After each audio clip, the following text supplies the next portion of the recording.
creating new products, productized services, and helping some of the world's most beloved and innovative brands step into the future.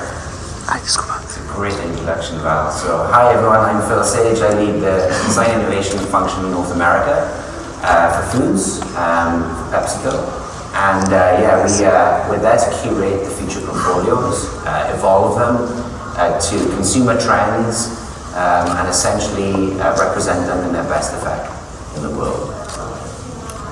Good morning, everyone. My name is Jason Daly. I'm at Meta. I'm a director and the head of agency, and my team essentially works with agencies to help them get the best outcomes on our platform. And if you don't know who Meta is, our company's mission is to build the future of human connection and the technology that makes it possible.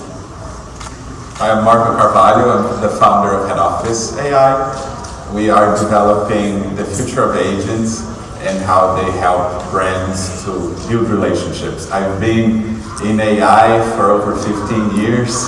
I helped some of the most famous brands like Batman, Avengers, and a few others to translate into AI. And I've been also in XR developing augmented reality, virtual reality for over 10 years too. So all of it is coming together now on this panel, I guess. Exciting group and an exciting conversation. So we're going to go through a couple of trends first. Then we'll dive into real-world examples. I think everybody here on this panel, we're all kind of creators and makers, not just talkers, but doers. So really want to show some real-world examples out there. And then we'll talk about kind of what we do to collaborate, to accelerate, and then talk a little about the future. So that's what we got today. Cool. So probably no surprise to this group, right? Meet your new customers in 2035. So we're going to have this sort of lens as we dive in. So the first trend we're going to talk about is the M2M revolution. So machine-to-machine revolution. A couple of numbers here. AI amplified assistants. Again, AI everywhere. We know over the past year, you probably haven't read anything without AI in it somewhere. And we're going to continue seeing more of that in the future, right? So we have 7 in 10 people will be using AI in different aspects of their life. 49% say cloning you. So they will actually be using clones, AI clones of themselves to deal with daily tasks. Again, some of that's happening today, but we'll start to see evolve it in a big way. And then connected experiences have evolved for years, but as we're going to see it in the near future, is really people having those predictive experiences happening. So having things automatically delivered to their door, or different products and services. Yeah, I think this is a really exciting space and one that everyone in this room should be focused on. Our belief is that in the same way that every business has an email address and a social presence and a website, every business ultimately is going to have an agent that works on their behalf and that ultimately interacts with and communicates with and does business with the agents of individuals and consumers.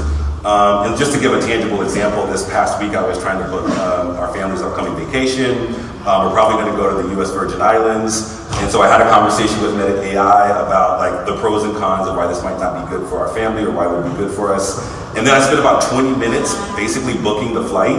And if I had an agent who understood my preferences, knew exactly sort of the parameters of our trip, that would have saved me 20 minutes.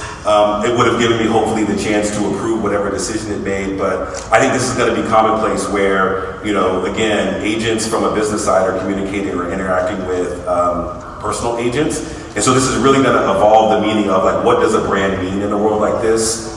If you're communicating and having to influence an agent rather than a person, what are the things that are going to be required? And so, again, this is a very exciting place. And I think, again, you're going to have big brands using agents, but also small mom and pops. And so there's going to be a huge ecosystem of companies built up to support it. That's a great point about all business cycles. Second trend here we'll dive into is customized reality. And just a nice note here, intuitive, not intrusive. So like Jason talked about, people want those personalized experiences, but they don't want them to be annoying. They want them to really complement and assist whatever task they're doing. And another one, kind of knowing them before they know themselves. So we're seeing 77% are really looking for that predictive personalization. So how can we anticipate those needs of new products and services? Also, 80% of people really want to be surprised and delighted in those moments. So that might be, hey, there's a surprise offer, or we know that Jason's looking at the Virgin Islands, is there, maybe he gets a little random act of kindness in his hotel via an agent. And then new interfaces augmenting our world. Of course, we have Jason from Meta here, and they've been doing that in multiple ways. But here we're seeing 57% are looking for those sort of augmented experiences with classes. So Phil, I know you've done a ton in this area, so. Yeah, no, I think that this trend is not going to go away. It's just going to evolve and be even more refined, right? So, and I think we can all look back to, Eric Schmidt's comments back in 2010, where at IFA Berlin, he was talking about augmented humanity, right? So, and then how that transcends through the maturity of technology and through the devices that, Jason's wearing today. And I was at the CES back in January as well, doing my sweeps, and having taken a break from CES, just the abundance of refinement in terms of the wearable market is just, it's amplified, right? And it's refined. The other part of it is that we all know of companies who are, Mojo Vision, building kind of contact lenses with smart capabilities and so forth. But I think, all of that melting pot is really starting to kind of, begin to drive down chip costs and affordability and barriers, and the capabilities are now there. I think back to Schmidt's kind of examples, and what he talked of is we are antennas for information, and we are then choosing to deflect or receive this information according to our preference, and that leads us into personalized content and personalized curation of our environment. So I think that's a super compelling area in space, and certainly something that we should all be pushing boundaries in and certainly aware of. The next trend we're going to talk about, and I've already kind of touched on, is really beyond those human alliances and really the evolution of the agent. So we're seeing those omnilingual tech experiences, right? So 77% are interested in speaking or having experiences in their language of choice. Humans empathizing with their digital counterparts. So we talked about that notion of having your sort of AI clone. What we're seeing here is that 56% of people by the year 2035 are really looking for those type of rewarding relationships. And so Marco, with what you're doing right now, we'd love to hear your point of view. So we've been focused on building AI-human relationships for pretty much 15 years. And we see that the key part is empathy, right? Because imagine when we started operating machines, we had to learn and study the manuals, learn how to interact with that machine. And it was, we had to do all the effort. And now, when we teach machines to be empathetic, to understand their counterpart, we are making the machine understand and anticipate what you need. So you don't need to learn how to use AI. AI will learn how to teach you how to use, how to get you where you want.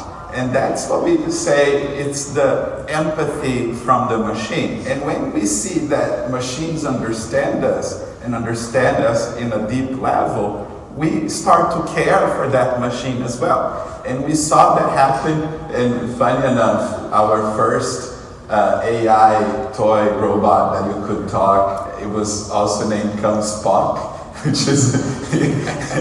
And it was very interesting because we could see early on how Generation Z would interact with machines and what they expected from this. And we grew, and we did with Batman, and then with the Avengers, and we saw that even with small vocabulary, and because at that time AI wasn't this robust, we could build relationships. And we understood that that will be the key moving forward, because relationship is your AIs and your devices understanding your needs and bringing that to you. And you value that automatically, right? Can I add a quick example? Just because in this example where I was trying to research the U.S. Virgin Islands, I had a conversation with Meta AI. My wife wasn't there, and so when I brought it back and she was in the room, I was like, "Can you recap our conversation?" And the first thing my wife asked was, "Well, do I need?" And before she could finish the sentence, the AI said, "Do you need a passport to go to the U.S. Virgin Islands?" And so it's just a matter like the anticipation of what you need. And then the second thing is, I think in the last week I've had conversations with 3 or 4 people who have basically are just talking to AI like on a daily basis in their car, and this is something that wasn't happening before. So people may find it weird, I'm not going to have a relationship with an AI, but you're already having one, so every app on your phone. Right? Well, now we're going to dive into some real-world examples.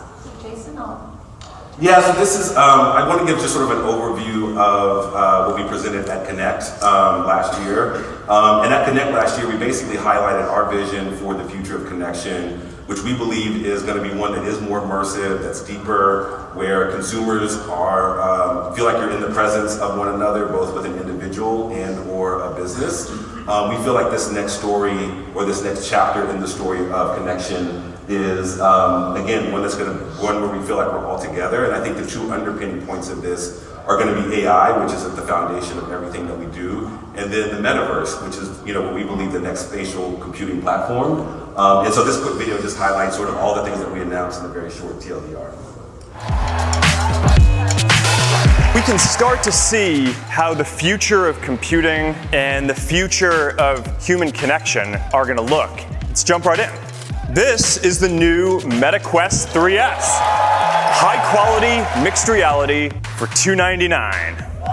Hell yeah. So Meta AI is on track to being the most used AI assistant in the world by the end of this year.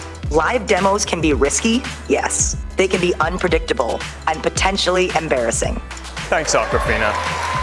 You have the power to create your own opportunities by combining curiosity, adaptability, and resilience in a rapidly evolving digital world. This is our first open source multimodal model, and it's going to enable a lot of interesting applications that require visual understanding. People love their Ray-Ban Meta glasses. Glasses are a very natural computing platform, right? They're great for taking photos and videos. So we are adding the ability for the glasses to help you remember things. No more forgetting where you parked. This is Orion, the most advanced glasses the world has ever seen. With Orion, we are getting closer to achieving the dream of Reality Labs, to create the next major computing platform that delivers a deep sense of presence like you were right there with another person. Thank you for being on this journey with us, and I hope you enjoy the rest of the day at Connect. Thank you.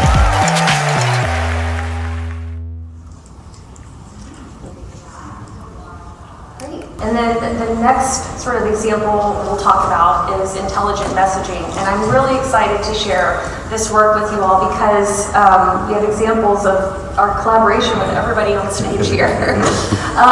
So intelligent messaging is all about accelerating those one-to-one conversational experiences and doing it through AI amplified assistance, but of course human connection. So we'll dive into a quick video here. Dentsu brings together a full suite of solutions designed to accelerate one-to-one customer experiences with conversational messaging, AI-amplified assistance, and human connection. How are brands accelerating one-to-one conversational experiences? With intelligent messaging, go from campaigns to conversations, extend media to CRM, launch AI-powered conversations through almost any media imaginable. QR codes, in-store signage, event activations, websites, traditional media, and more. Plus, with multi-language features, extend your reach and connect in your language of choice. Provide personalized AI-powered product education, product recommendations, and promotions tailored to customers' unique tastes and choices. Gather customer insights and qualify leads through AI-powered conversations. Leverage your brand's personality and existing content in a one-to-one way. Stay connected with product announcements, tips and tricks, how-tos, loyalty rewards, and shoppable moments. Amplify assistance with AI-powered conversations and our human-powered team 24/7. Increase sales, customer satisfaction, and lifetime value from discovery to loyalty. Innovative brands, schedule a demo today. Overview, and I'll dive into two sort of cases briefly here, just two different scenarios. So this one is Galderma's acne care brand Different, and we really call this case a connected concierge. So really those personalized promotions and product selection. The reason we created this experience is there's over 50 million Americans who suffer from acne every year.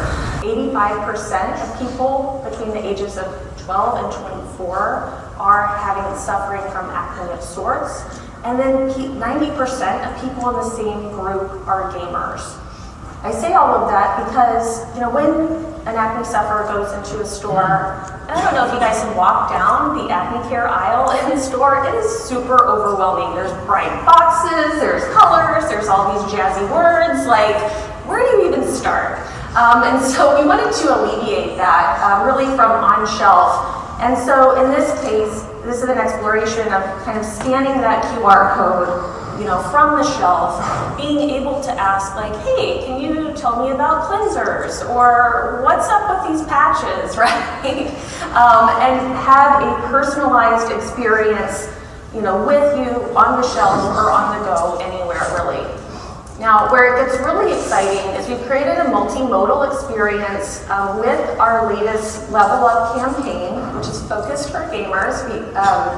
And what happens is if you actually buy the product, you can scan your receipt, go to treatacne.com, scan your receipt, and then you're actually rewarded with free power-ups in select Roblox games. So really trying to alleviate that overwhelm for acne sufferers, provide a super simple experience, and then reward them in games that they know and love. And then the next one, I think, does everybody know Chester Cheetah? Yeah, I'm pretty sure. So for this next case here, we're really focused on personality to personalization.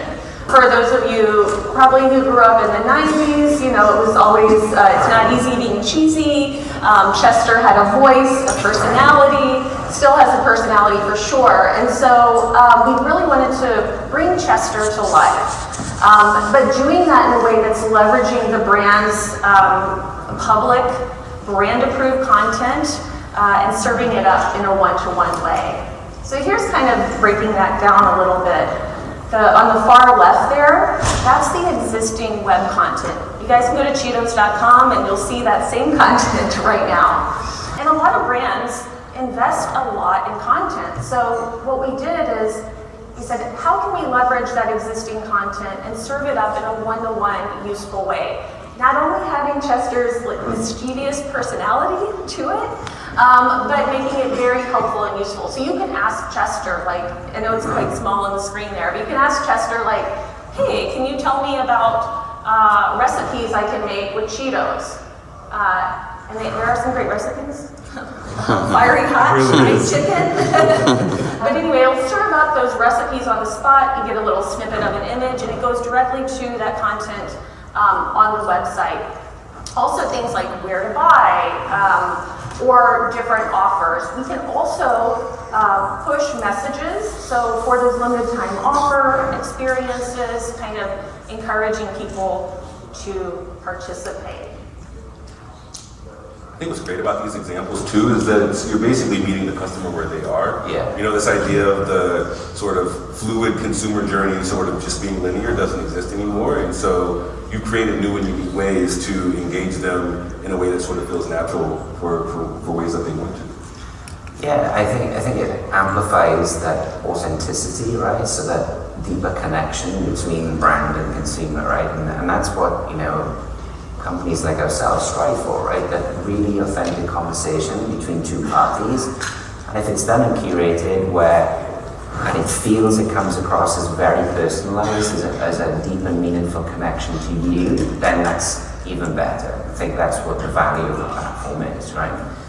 And I think, a build on, what you were saying here, Val, is that you can almost see this as the beginning, right? So on the left-hand side, you see this curated conversation that's happening, and that's landing on the smart devices in our pockets, the supercomputers that they are, right? But that does unlock, as a designer, it does unlock lots of capabilities, right? It allows us to start to think about what the threads could be towards other services and other curated experiences. And we're here to talk about immersive experiences, right? And some of them immersive experiences don't necessarily need to be too complex, right? So how many people here have ordered DoorDash or Grubhub? Probably the entire group. See all the hands coming up. Don't be shy. Right? But the reason I ask this is that, if anybody has tracked that little kind of car that's kind of on its way to deliver the goods to you, that's an immersive experience, right? That's drawing you into what I believe is a sticky digital experience and immersive experience. Now, if you go to the next slide, what I wanted to emphasize today is that on one end, if you've got curated content, on the other end, thinking end-to-end, thinking the value chain, you can create some really interesting and compelling brand experiences on that latter foot. So if you go to the next slide, so what I'm sharing today is a pilot that we did recently over Super Bowl. So it is intended to be an individual test and learn pilot out of the Frisco Nest that exists up in near Dallas, Texas. If you go to the next slide, what you'll see in the video is basically, what the experience is, right? So you've gone through the motions, and now you've selected what you wanted to bring to the home. The average delivery time is under 5 minutes, and that fast speed reaction to that curated kind of demand moment is pretty spectacular and pretty amazing. So there's lots to learn from this, right? And how you're connecting these experiences together. If you go to the next slide, you will see a little bit of the UX, UI that was generated. So this is kind of pre-show or pre-event. Again, it was over a window of the Super Bowl. And essentially then during launch, the campaign went live, curated brand experience then was essentially made available, and then the messaging goes to the Nest and then gets released and then delivered to your door. So you can start to see, and like I said, we must as innovators think on a system basis, right? System thinking is such a strong element of how you can create these curated, beautiful, immersive experiences, and that's where, in this example, you're seeing two ends of the scale. It's not just a fast delivery, right? It's a whole experience. It's an experience, yeah, absolutely. Now, we are all familiar with Gen AI, talking with ChatGPT and everything, but when we are going to use it in our business, when we're going to use it for our brand, we don't want the answers to be just bland, right? They need to be according to your brand-approved content. They need to be according to your compliance. They need to keep the voice of the brand and all of these characteristics that makes your AI agent unique and make it be able to represent your brand and really build relationships. Otherwise, they're just generic AI, and we don't build relationships with generic AI. They need to have something compelling. So we started developing such agents like with Chester, but also with many other retailers and franchisees. And what we're doing is making sure that each agent really represents the brand, is connected to all the systems that brand or company needs for the agent to interact. It's connected with all the compliance and knowledge bases and things that your agent needs to perform. And what is great about them is that they can be deployed anywhere. So we're focused on building multi-channel agents. They started actually inside the virtual world. We did together with Dentsu. And so you could be fully immersed. And then we started bringing it to the real world. First with WhatsApp, after with your own website, and now we're growing more and more towards the physicality, or we say the agent embodiment, right? Which I think will be the next big trend. Like we'll be talking with our agents on speakers, on displays, and very soon on real robots by these robots and so on. So agents will be everywhere humans are, and they need to be able to consistently recognize the customer wherever the customer is. So if you're talking via WhatsApp with your customer, and then your customer joins your website or goes into your retail environment, that customer needs to be recognized, and that conversation needs to flow seamless in all of these channels. So omni-channel, super important, and agents capable of building these relationships and tracking these relationships across every channel. And that's, you see, I showed some examples that we already did. And here you can see Yara, which is our agent that helps us on every day. Actually, here in the US, her name is Emma Green.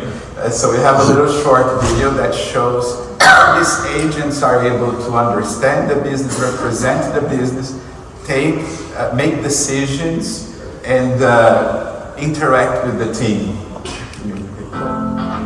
Hello, I am Emma. I am an AI agent trained to talk to customers via multiple channels. Awesome, a new customer. He wants to talk to me via WhatsApp. Meeting booked.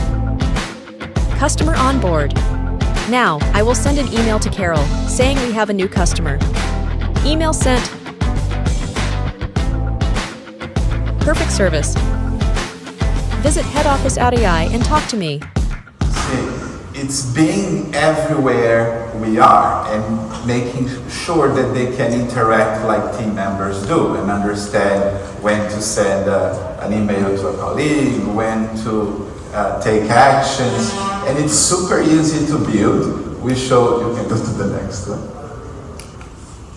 And here we're showing the partnership that we did with Dentsu and PepsiCo, where we brought to life Chester, right? Making sure it was within public domain content that would respect the brand. And you see that it's very easy to train. You just have first you just answer 3 questions, and then it will automatically populate this form for you, and then you just scroll down and you answer these questions, you improve, and you connect the channels, scan, and in a few minutes you're able to build your AI agent from scratch and connect it anywhere. So the goal, as agents evolve, the idea is to make it simpler every time to build your agent, so that always the next agent you build will be easier than the previous one, and they learn together and they also interconnect with one another. So if we had Chester and then we had another friend of Chester, they could both interact, Very quicker. Right. Coming soon.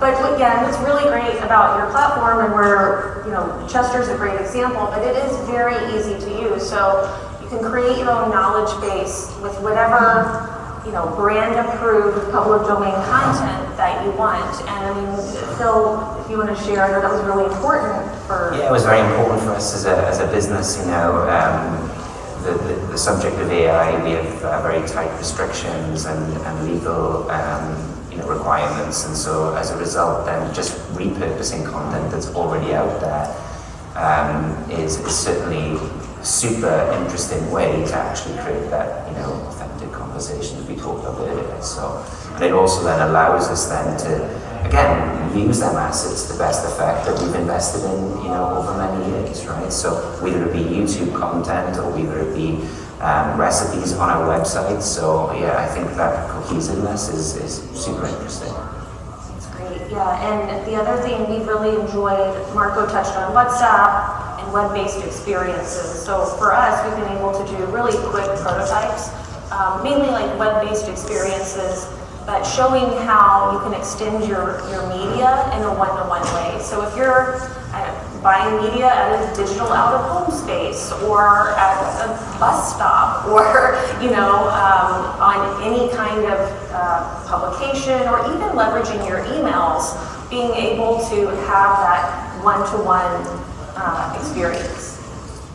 Now, we'll kind of dive into platforms and partnerships. I wanted to share this one with the group here.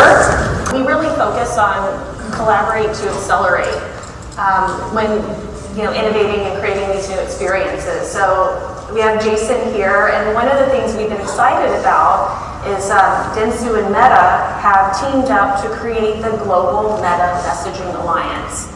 And really what that means is we're able to give our clients and the brands that we work with early access to those alpha and betas on Meta's messaging platforms before anybody else. So that way, if you are an innovative brand, you do want to explore the space, then we're able to do that through our partnership. I don't know if you want to share. Yeah, I think the partnership is very key across this whole discussion. And so for folks who are thinking about, like, how do we do this? How do we bring this to life? We believe very much in the power of partnerships between agencies, technology partners, and to what Phil was saying about systems thinking and what you were highlighting, Marco, about this sort of end-to-end customer experience. The places where we've seen this kind of stuff fall down is when you haven't taken that approach, because these kinds of experiences are going to involve customer care and your website team and your social team and your e-commerce team and the retail team. And so it's really important to make sure all those stakeholders are involved and you have people who can sort of talk to them. And also at Dentsu, we have phenomenal technology partners, right? We're so fortunate to have great partnerships like with Meta, Microsoft, Google, Adobe, Amazon, and more, to where we can really, it's not about a specific technology, but having those partners and creating those experiences with the platforms our clients are already know and love and are familiar with, and that can fit and work within their infrastructure. And then kind of lastly here, this is our Dentsu Innovation Initiative. And this is born out of our team in Japan and is global. But the Dentsu Innovation Initiative is all about looking into the next 3 to 5 years into the future and really partnering with the startups now to help start that growth. And Marco and Head Office are actually one of our latest members. And so I'll play a quick video that kind of highlights our Dentsu Innovation Initiative and DII team. Meet the Dentsu Innovation Initiative, or DII, a unique division of Dentsu Group. Our mission is to create and future-proof business offerings in the face of accelerated change. At DII, we're responsible for global innovation, scouting of new and disruptive technologies. We develop key partnerships with selected startups offering market-leading, differentiated products and solutions. We strengthen these relationships with strategic investments to build a solid foundation for future business growth and collaboration. As a global R&D arm, DII focuses on creating a future-proof business model, looking 3 to 5 years ahead. Our areas of focus include MarTech, Web3, spatial media, and immersive social platforms. DII provides additional value across the Dentsu Group to help accelerate innovation for the world's most beloved brands. Not only do we invest in startups through our corporate venture capital arm, Dentsu Ventures, we also build strategic partnerships with leading disruptive technologies worldwide. What makes us unique? A 3 to 5 year perspective on emerging technologies, $200 million in corporate venture capital funds with Dentsu Ventures, and over 50 MarTech strategic partners and startups invested. What does it mean for brands? Enhanced customer loyalty. 70% of consumers prefer brands known for innovation. Competitive edge. 3 times more likely to outperform competitors. Revenue growth. Organizations that innovate grow revenue 4 times faster. Let's explore the future of disruptive technologies and innovation together. Leading innovators? Contact us today.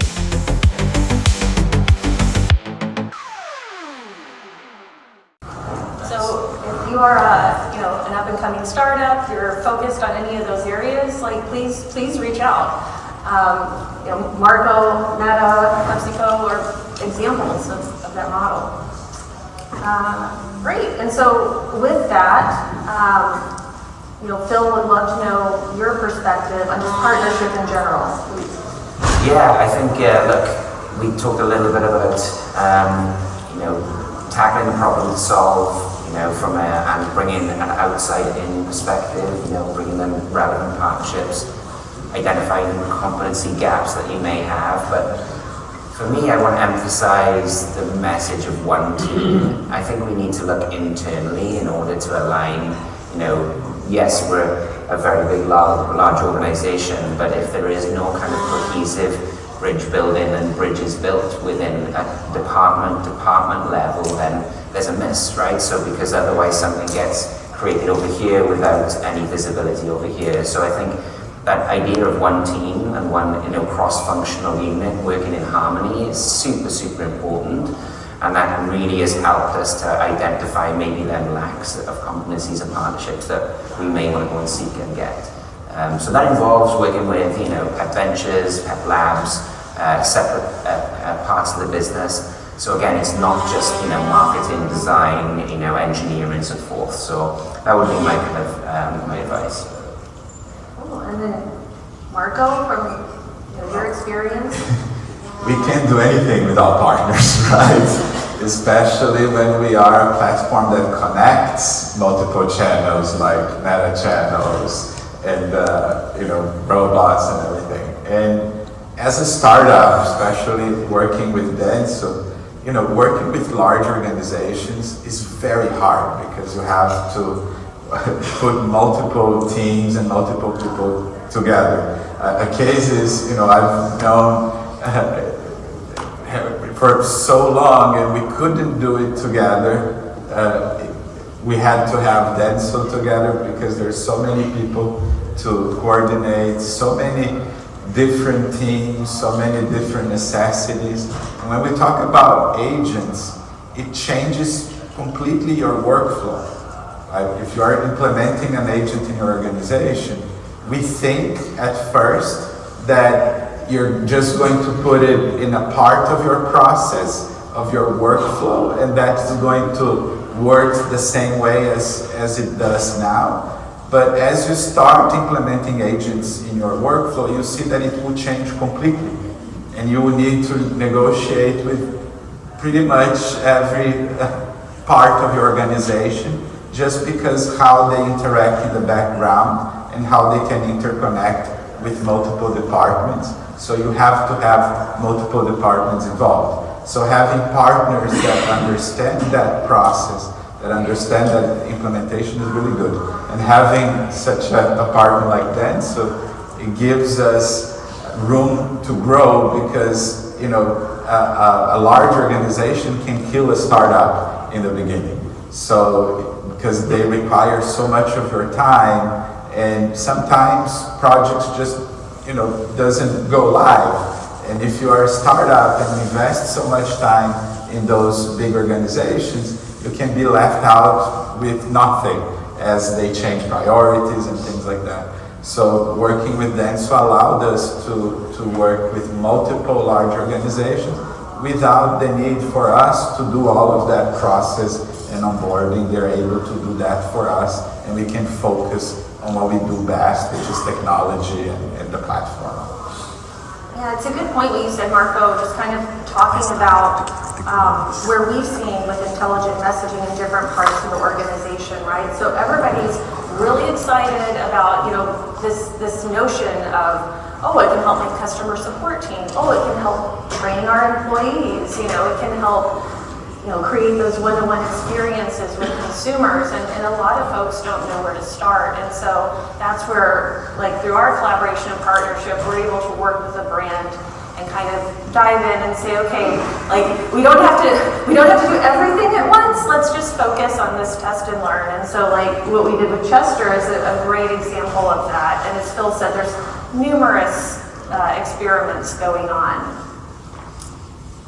And then Jason, anything else you'd like to add from? No, what I said before about just, again, thinking holistically and, making sure that you're contacting and working with stakeholders across the organization.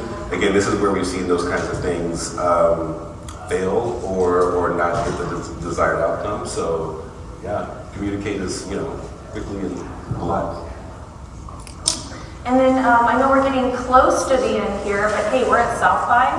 It's all about creativity, connection, tech. So of course, we have to talk about the future. And would love for each of you just to share a little bit about where you see kind of the future of XR, AI, agents, consumer experience, workflows, etc. So Phil, do you want to? Yeah, I can kick us off. For me, this ubiquitous overlay of our world and digital is here. It's not coming, it's here. And then just observation of physical kind of embodiment of AI within physical forms. Again, reflecting on some experiences at CES and some demos there. So this idea of someone in the home who's going to help. Whether it be in robot form or so forth. That's just coming like a freight train, right? So I know, Marco, you've been heavily involved in some things like that.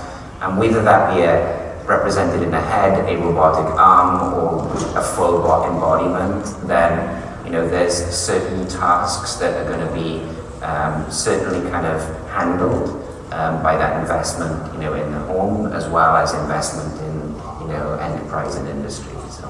Well, and it's really interesting what you said about, robotics and food. So I don't know if any of you all had a chance to check out the South by Innovation Award Showcase yesterday, the finalists. But one of the finalists is Pasha, and it's actually a robot that you can put, on your counter. It has over 500 recipes. You just sort of load it up with the ingredients, select, go, and it will cook your meal without anybody there. You can go do your task, watch your show, go for a run. 30 minutes though, make sure you're back in time.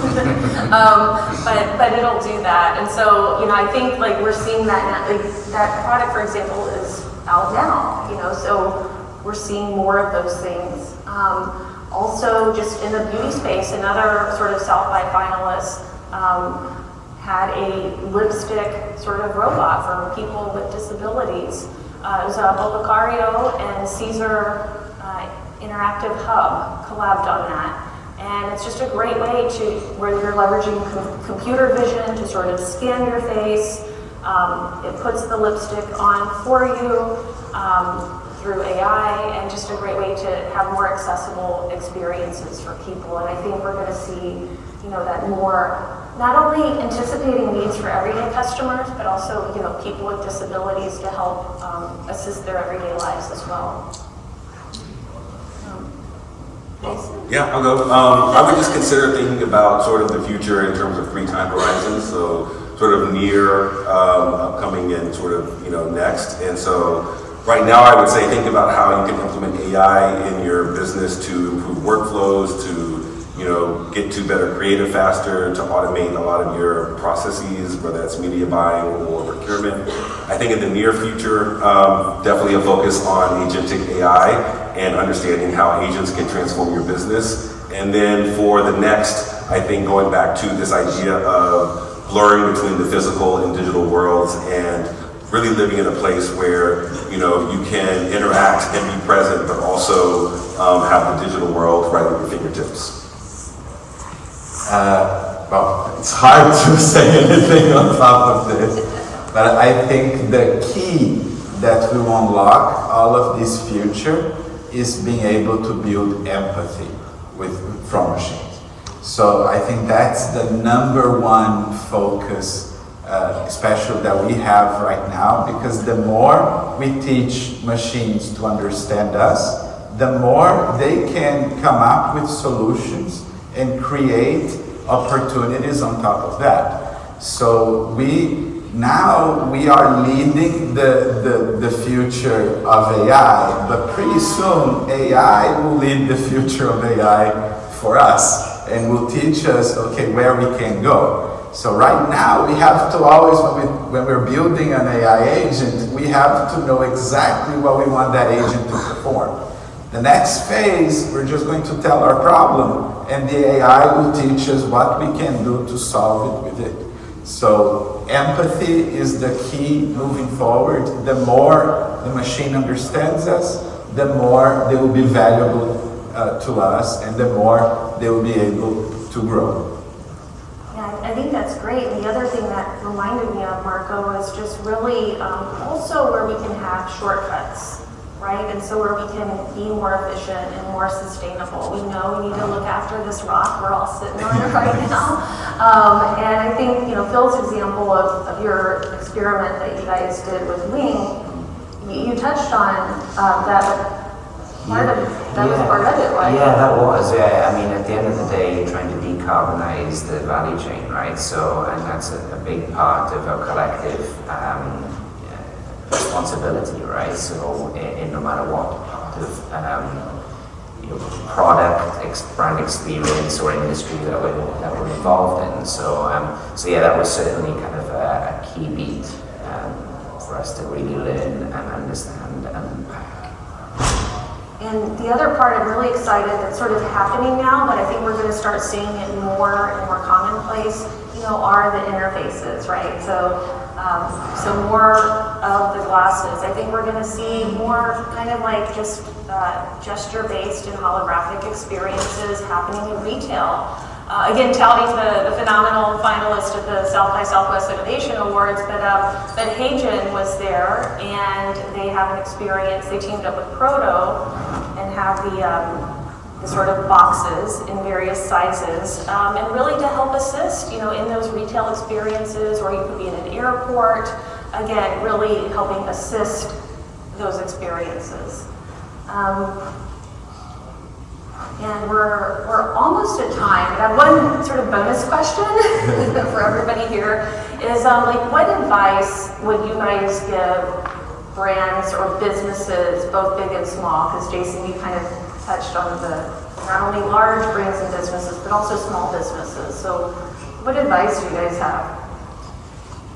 Well, in my case, I think don't be afraid, don't be scared. Companies start experimenting. It is easier than you think, and it's ready. You don't need to. It's not the future. It's now. So start small, go in, try, and don't be afraid, because it's really the future.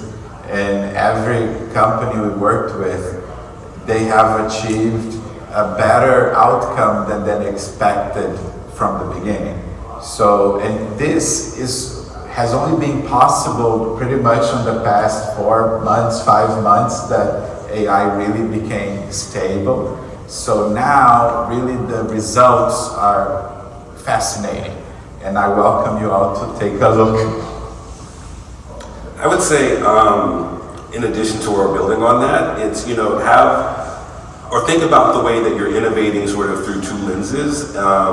One could be how are we improving things that exist today? How are we taking current use cases and workflows and making them faster, better, more efficient? So if you have a train, how are we making this train faster? But then also have a team where people are thinking about, well, what is a different mode of transportation? Who's building an airplane, or who's building a different way of getting to the next destination? And so I think some organizations either do one or the other. I think you need to be sort of rooted in the present, because you're going to have a CFO and people who you need to answer to in order to demonstrate results. But if you're also not thinking about coming up with new ways of doing things, you may miss out on big opportunities. I can reinforce that as well, and maybe a slight build as well is that identifying the right problem to solve is the key to anything, right? And then the unlock is through fueling it with the right data to get to solution fit, but build, test, learn, build, test, learn, build, test, learn, continual loops of build, test, learn. Yes, as an industrial designer, it's very easy for me to talk about that, but that experimentation allows things to evolve, it allows to get feedback quickly, and it allows something to resonate extremely strongly at the end, the final output. So that would be some really base guidance. And then I think, look, it's an exciting world that we're living in right now. There's a lot of tensions in our world as well, and there's a lot of ambition to course correct and resolve and make things of relevance which can enhance humanity in our lives, right? So be ambitious, go big. That's my kind of call to action. Yeah, I completely agree with that. Where we've had a lot of success working with brands like both, small, nimble brands, to some of the largest brands in the world, is really applying a now, near, next approach. So kind of building on what everyone here said. So now it's like, what is the problem we're solving now? What is the quick win that we can do to bring, the key stakeholders along? What does the near look like? There's nothing worse than doing kind of a one-off prototype and it not go anywhere. So being really clear about like, okay, we're going to do this now. This is what we expect. The near is going to, based on those learnings, this is what that could look like. And then the next, ultimately where we want to go. And so when we're talking to those key stakeholders, it helps get everybody aligned from the get-go and then having those check-ins and the test and learns along the way. So we are almost at time, but really wanted to thank everybody here for joining us today. We'll be available around for any questions. So have a fantastic South by, and thanks for joining us.